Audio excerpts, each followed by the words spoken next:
Il est 17h58. Le train part à 18h. Et Sophie est encore dans le taxi. Monsieur, s'il vous plaît, vite. J'ai un train dans 2 minutes. Le taxi ne bouge pas. Il y a des voitures partout. La rue est bloquée. Et la gare est juste là. Sophie peut la voir par la fenêtre. Je vois la gare. Elle est à 200 mètres.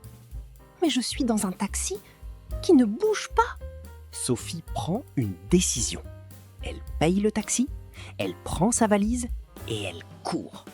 Bonjour à tous, je suis Sophie et bienvenue sur Fluency French, le podcast pour apprendre le français avec de vraies histoires. Cette histoire, c'est mon histoire. Un train, une valise et 2 minutes pour tout changer. Je suis Lucas et aujourd'hui, nous allons vivre cette aventure ensemble, en français niveau A1. Écoutez d'abord, puis répétez les phrases avec nous. Avant de commencer, écrivez dans les commentaires. Est-ce que vous avez déjà raté un train ou un avion ? On adore vous lire. Sophie court dans la rue. Sa valise roule derrière elle. Les gens la regardent. Elle ne s'en fiche pas. Elle court. Je cours. Ma valise est lourde. Mes pieds font mal. Mais je cours. Je dois prendre ce train. Elle entre dans la gare. Il est 17h59. 1 minute. Elle cherche son quai sur le tableau d'affichage. Le tableau dit Paris-Lyon. Voie 8. Voie 8. Où est la voie 8 ? Une femme passe à côté d'elle. Sophie lui attrape le bras. Elle dit « Excusez-moi, madame, la voie 8, s'il vous plaît, où est-ce » La femme s'arrête. Elle dit « La voie 8, c'est tout droit, puis à droite au bout du couloir. Mais dépêchez-vous. » Merci. Sophie court encore, tout droit, à droite, et elle voit le train. Les portes sont ouvertes. Un agent est sur le quai. Il regarde sa montre. Répétez ces phrases d'urgence. « Excusez-moi, madame, où est la voie 8 ?» C'est tout droit, puis à droite, au bout du couloir. Merci. Sophie monte dans le train. Les portes se ferment derrière elle. Le train commence à bouger. Elle s'assied. Elle ferme les yeux. Elle respire. Je suis dans le train. Je l'ai eu. Elle regarde par la fenêtre. La gare disparaît. La ville disparaît. La campagne arrive. Verte. Calme. Belle. Et puis, la personne en face d'elle dit quelque chose. Vous avez failli le rater, non ? Oui. 30 secondes de plus. Et c'était fini. La personne rit aussi. Elle dit « Je m'appelle Camille. Je vais à Lyon aussi. » Je m'appelle Sophie. Et je suis très contente d'être là. Répétez ces phrases naturelles. Je l'ai eu. Vous avez failli le rater ? 30 secondes de plus et c'était fini. Je m'appelle Camille. Je vais à Lyon aussi. Camille a environ 35 ans. Elle a des cheveux roux. Elle porte un livre sur ses genoux. Et elle a un sourire très sympathique. Vous habitez à Lyon ? Non. Je vais à Lyon pour la première fois. J'ai un entretien d'embauche demain. Un entretien ? C'est excitant. Vous êtes stressé ? Un peu. Beaucoup. Énormément. Camille rit. Elle dit « Vous avez déjà raté un train de justesse et vous allez à un entretien demain. Vous avez clairement, beaucoup de courage. » Sophie la regarde.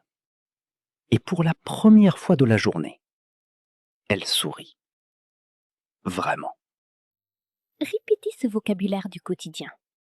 Je vais à Lyon pour la première fois. J'ai un entretien d'embauche demain.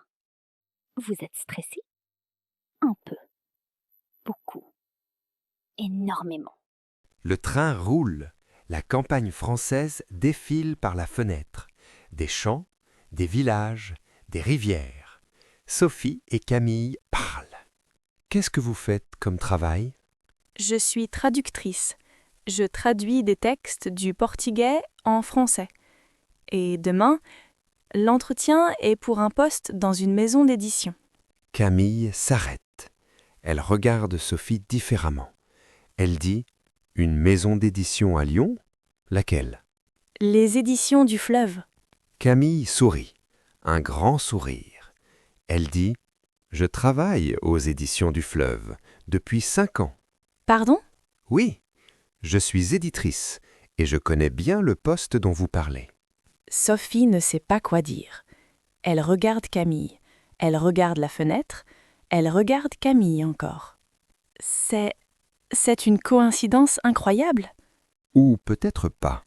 Camille sourit encore et elle dit « Peut-être que rater ce taxi, c'était la meilleure chose qui pouvait vous arriver aujourd'hui. » Répétez ces phrases clés. Je suis traductrice. Je travaille ici depuis 5 ans. C'est une coïncidence incroyable. Peut-être que c'était la meilleure chose qui pouvait arriver. Le train arrive à Lyon. Il est 19h30.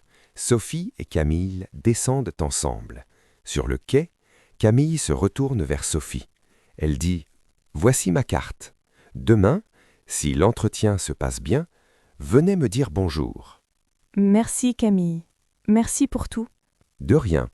Et Sophie, ne soyez pas stressée demain. Vous avez déjà prouvé que vous courez très vite. Sophie rit. Elle prend la carte, elle regarde la gare de Lyon, les lumières, les gens, l'odeur du café, et elle pense « Ce matin, j'avais peur. Peur du train, peur de l'entretien, peur du français. Et maintenant, je suis à Lyon. J'ai une nouvelle amie, et demain, je suis prête. » Répétez ces phrases finales. Voici ma carte. Merci pour tout. De rien. Ne soyez pas stressés.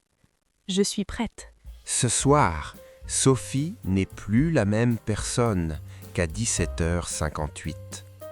Elle a couru, elle a parlé français, elle a rencontré quelqu'un d'extraordinaire, et tout ça parce qu'un taxi n'avançait pas. Parfois, les choses qui semblent catastrophiques sont exactement ce dont on avait besoin. Le français, c'est pareil. Les erreurs, les moments difficiles, les mots qu'on ne trouve pas, ce sont ces moments-là qui nous font avancer. Votre mission cette semaine.